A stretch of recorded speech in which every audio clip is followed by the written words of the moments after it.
Então, vem falar comigo de introdução.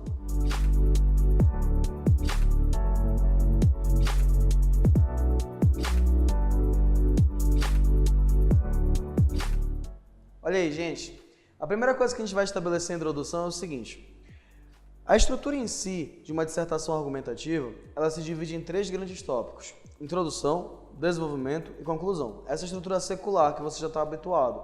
Só que quando você fala especificamente da introdução, a introdução ela fica dividida em 3 principais elementos. Que elementos são esses? Acompanha comigo. Contextualização, síntese e tese. Vou repetir. Contextualização, síntese e tese. Professor, como é que funciona a contextualização, como funciona a síntese e como funciona a tese? Então vamos lá. Primeiro, o que é a contextualização? A contextualização nada mais é do que uma apresentação do quê? Do tema, entendeu? Tu vai sempre apresentar o tema com 2 características chaves. Todo o tema se passa onde? No Brasil, e todo o tema é o quê? Um problema. Isso gerou uma certa polêmica no ano passado, quando o tema do Enem veio manipulação do comportamento do usuário pelo controle de dados da internet. Aí pipocou, pergunta, professor Paulo, mas não tinha Brasil no tema. Eu tinha que obrigatoriamente associar a realidade do Brasil? Faria sentido, entendeu? Como assim, professor? Mesmo o tema não falando de Brasil diretamente, era interessante que tu associasse a realidade o quê? Brasileira. Então, por exemplo, você conseguiu falar de aspectos relacionados não somente a fake news, mas discurso de ódio e controle de dados dentro desse tema, dentro da realidade brasileira, automaticamente estava seguindo com a coletânea e a estrutura do Enem preza, tá ok? Beleza. E aí essa contextualização, que vai partir de uma ideia de apresentação do tema e do problema, ela passa a se tornar o primeiro tópico da tua estrutura introdutória, tá ok? Qual é o segundo tópico, professor? É a síntese. Como assim, professor, a síntese? Síntese, ela também pode chamar-se de enfoques. O que são os enfoques? São os elementos que serão trabalhados dentro do teu texto. Tu apresenta eles na introdução e tu deixa para aprofundá-los aonde? Dentro do desenvolvimento, tá ok? Então, por exemplo, se tu fores apresentar, é só apresentar, filho, não precisa detalhar, não precisa comprovar nada ainda. A introdução, ela é como se fosse um thriller do teu texto. Ou seja, vai aparecer os melhores momentos do quê? Do teu texto. Qual é o momento, professor, que eu vou aprofundar esses argumentos dentro do teu desenvolvimento? Os teus desenvolvimentos, eles vão funcionar como uma ampliação de causa e a partir desse momento vai ser comprovado. Mas na introdução não. Na introdução cabe apenas o quê? Apresentar. Esses enfoques, eles podem ser pensados como uma estrutura de causa e efeito. Como assim, professor? Causa e efeito.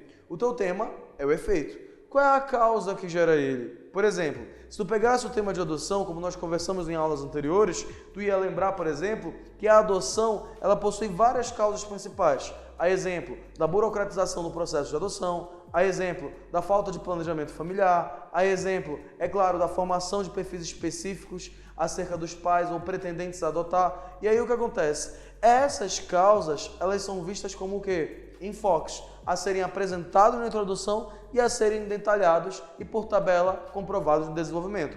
Então, bora lá.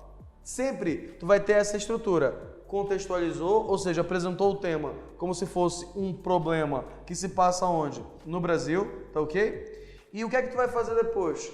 Tu vai trabalhar a ideia do resumo. O que é esse resumo, professor? São as causas que geram o quê? O problema. Lembra sempre que o problema é um efeito. Tá tranquilo? Apresentou as causas, professor. O que é que eu tenho que fazer agora? É interessante que tu demarque o teu ponto de... Aliás, interessante não. É obrigatório que tu demarque o teu ponto de vista. E qual é o meu ponto de vista, professor? Ele sempre é associado à concepção dos valores o quê? Humanos. Como funciona essa ideia dos valores humanos? Já conversamos nas últimas aulas. Tudo que for priorizando o bem-estar social coletivo, automaticamente tem que ser o teu posicionamento a ser trabalhado dentro do tema. Então, por exemplo, vai falar de adoção, automaticamente é para você ser favorável à adoção. Então, o teu problema passa a ser a ideia da falta de quê? De adoções. Perfeito? Beleza? Ok. Então, bora lá. Primeiro, o que tu vai fazer? Apresentar o quê? O tema para o teu leitor universal. Professor, quem é o leitor universal? O leitor universal é qualquer pessoa que tenha acesso ao teu texto. Então, tu parte do pressuposto que a pessoa que tem acesso ao teu texto não tem acesso à tua temática. Então, você precisa apresentar essa temática a ela, tá ok? Segundo, tu vai sintetizar os teus argumentos. Ou seja, tu vai apresentar as causas que serão aprofundadas dentro do teu desenvolvimento. Tá tranquilo? Terceiro, tu vai colocar o teu ponto de vista sempre associado ao ponto de vista aos valores o quê? Humanos.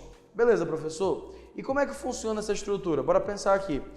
Tem um fator que ele não é obrigatório, mas ele é recomendado se tu objetivo é tirar um texto com acima de 900 pontos. Qual é o fator, professor? A aplicação de repertório sociocultural. Aonde é essa aplicação, professor? É apenas no desenvolvimento? Não. É interessante que tu demonstre também essa aplicação dentro da tua introdução. Aí tu me pergunta como? Através de 3 aplicações principais de repertório. Primeira, a narrativa ilustrativa, que é quando você pega um aspecto da ficção e associa esse aspecto da ficção à realidade, tá ok? Segundo, é uma alusão histórica, é quando você aborda um tópico histórico fazendo um paralelo com quem? Com a modernidade. E terceiro, é uma afirmação de autoridade, seja um teórico, seja a Constituição Federal, seja o ECA, seja a Declaração Universal dos Direitos Humanos, eles são configurados como afirmações de autoridades específicas dessa área, tá ok? Professor, beleza, esse repertório sociocultural que vai ser apresentado na introdução, como ele funciona? Muito bem, dá uma olhada aqui comigo na introdução que nós vamos analisar. Essa introdução aqui é uma introdução do tema de adoção, tá ok? E como é que funciona, professor? Bom, analisa comigo aqui rapidinho, bora lá. Todos os seres humanos nascem livres e iguais em dignidade e direitos. Isso aqui é uma afirmação de autoridade, sim ou não? Sim. Olha o que eu vou apresentar agora. O artigo 1º da Declaração Universal dos Direitos Humanos legitima que todos os indivíduos devem ser tratados de forma igual. Fiz a minha reflexão acerca do pensamento da afirmação de autoridade? Perfeito. Eu estou me inserindo dentro de um texto, só que de forma impessoal. Eu estou tendo a minha marca de quê? De autoria. Continua comigo. Contudo, ideia adversativa. Eu vou colocar que existe a legislação, mas ela não é colocada em prática. Dá uma olhada. No que se refere à família, nota-se esse direito desrespeitado no Brasil. Olha o que é que eu fiz. Apresentei o meu tema, coloquei a ideia do quê? Do problema associado aonde? A Brasil. Tal situação, infelizmente, professor, o que é que significa a ideia de infelizmente? É uma demarcação de ponto de vista, ao mesmo tempo que ela pode ser vista como uma marca de quê? De autoria. É originada por 2 fatores, 2 pontos. A burocratização do processo de adoção e a formação de perfis específicos pelos postulantes à paz. Olha essa, gente. Postulantes à paz. Olha essa questão. Automaticamente, tu vai observar o seguinte. Essas 2 causas, elas passam a se tornar os meus enfoques. O enfoque 1, ou seja, a causa 1, vai ser o meu desenvolvimento 1. A causa 2, por tabela, vai ser o meu desenvolvimento 2. Quando eu falo de infelizmente, quando eu coloco contudo, eu já estou demarcando o meu ponto de vista. Só que eu quero fazer isso de uma forma mais específica, uma forma mais visível, mais explícita. Olha o que eu vou fazer. Com isso, é necessário reverter a mazela. Reverter é permanecer do jeito que está ou modificar? Modificar. Então, nesse exato momento, eu vou estar me posicionando. Agora, acompanha comigo. Eu tenho contextualização. O que é contextualização? É a apresentação do quê? Do tema. Eu fiz isso através de uma afirmação de quê? De autoridade. Qual é a minha afirmação de autoridade? É a Declaração Universal dos Direitos Humanos. Então, quando o corretor abrir meu texto, o cara já começou com a declaração. Então, automaticamente está bacana. Então, ele vai ter uma impressão positiva ou negativa do meu texto? Positiva. A partir daí, eu vou usar essa afirmação de autoridade para associar a dificuldade de formação de famílias e, por tabela, da adoção. Logo depois, eu vou apresentar as causas do meu problema. Tal situação, com marca de autoria, olha, infelizmente, é originado por 2 fatores, 2 pontos. A burocratização do processo e a formação de perfis o quê? Específicos. Resumir, qual é o local que eu vou aprofundar? Desenvolvimento. E aí segue. Com isso, é necessário reverter a mazela. Parou. Professor, o que é a mazela? Lembra? Problema, revés, imbróglio, querela, mazela, são todos sinônimos. Eles se referem a algo positivo ou negativo?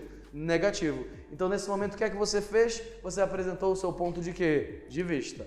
Tá tranquilo, galera? Vai colocando aqui o link abaixo, vai falando quais são as tuas principais dúvidas, o que é que você quer que a gente debata, que a gente vai debater para você, tá ok? Grande abraço e lembre-se sempre, #você conectado à universidade.